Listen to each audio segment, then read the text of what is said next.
दोस्तों नमस्कार, मैं बीरबली सामुदायिक स्वास्थ्य अधिकारी कौशाम्बी।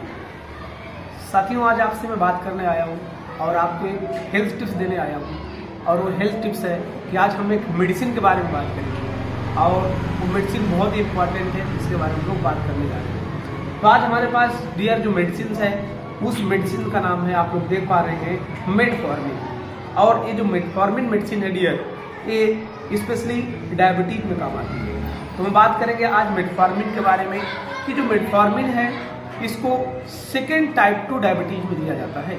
जो कि सेकेंड 2 डायबिटीज क्या होता है?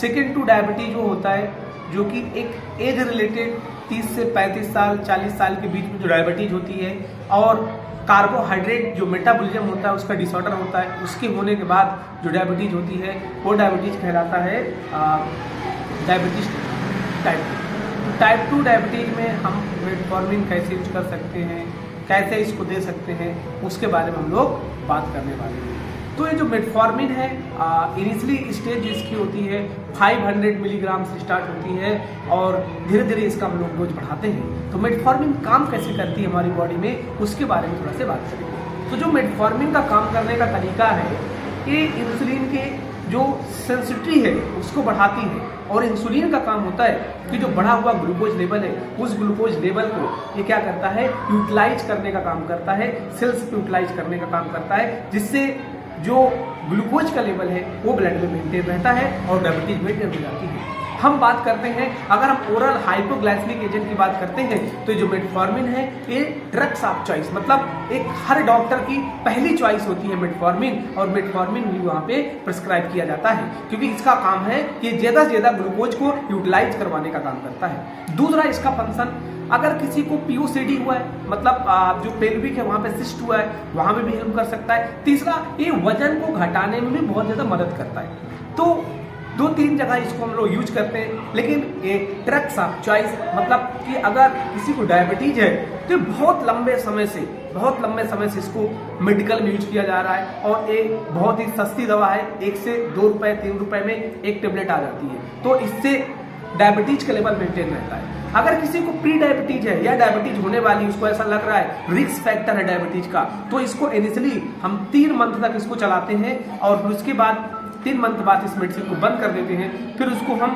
डाइट के रिस्ट्रिक्शन पे एक्सरसाइज करवा के डायबिटीज को मेंटेन करने का काम किया जाता है। तो ये दवा लेने के बाद कुछ सारे साइड इफेक्ट होते हैं, उन सारे साइड इफेक्ट को हम लोग पहचानेंगे, क्या क्या इस मेडिसिन लेने के बाद साइड इफेक्ट हो जाएगा।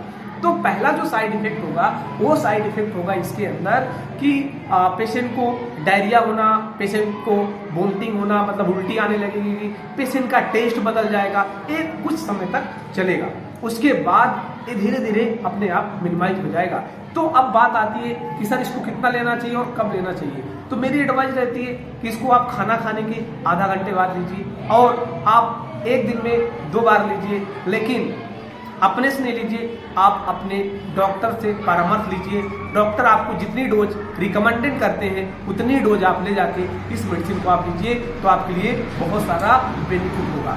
कुछ जगह इस मेडिसिन को कॉन्ट्रा इंडिकेशन दिया जाए, मतलब आप वहाँ पे इस मेडिसिन को नहीं दे सकते।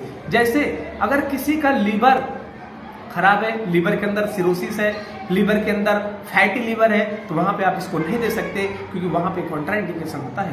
दूसरी जगह अगर किडनी फेल है, मतलब या किडनी फेल का सबसे बढ़िया, आपकी किडनी काम कर रही है या नहीं कर रही है, उसके लिए जो सबसे बेस्ट इंडिकेटर होता है वो इंडिकेटर होता है क्रिएटिन लेवल। अगर क्रिएटिन लेवल बढ़ा हुआ है 1.5 मिलीग्राम से ऊपर है, तब आप उस मेडिसिन को नहीं ले सकते हैं। तीसरा, अगर आपको कंजेस्टिव हार्ट फेलियर हुआ है, हार्ट में किसी प्रकार की प्रॉब्लम है, तो वहां पे भी इस मेडिसिन को रोका जाता है। तो 3 जगह आपको इस मेडिसिन को नहीं लेना है। हम ड्यूरिंग प्रेगनेंसी, जो लेडी प्रेग्नेंट होती है वहां पे इसको अवॉइड करते हैं, वहां पे आप अपने डॉक्टर गायनेकोलॉजिस्ट के अनुसार आप इस मेडिसिन को ले सकते हैं। नहीं तो वहां पे सबसे बेस्ट मेथड इंसुलिन होता है, वो ड्रग्स ऑफ चॉइस के रूप में रहता है, क्योंकि जो हाइपर ग्लाइसेमिक एजेंट होते हैं ये वहां पे कॉन्ट्रा इंडिकेटर होता है। लेकिन स्पेशली आप इसको टाइप 2 में ही आपको यूज करना है, आपको इस मेडिसिन को टाइप 1 में यूज नहीं करना, क्योंकि टाइप 1 में इंसुलिन की कमी होती है, तो ये दवा वहां पे आपकी काम नहीं करेगी।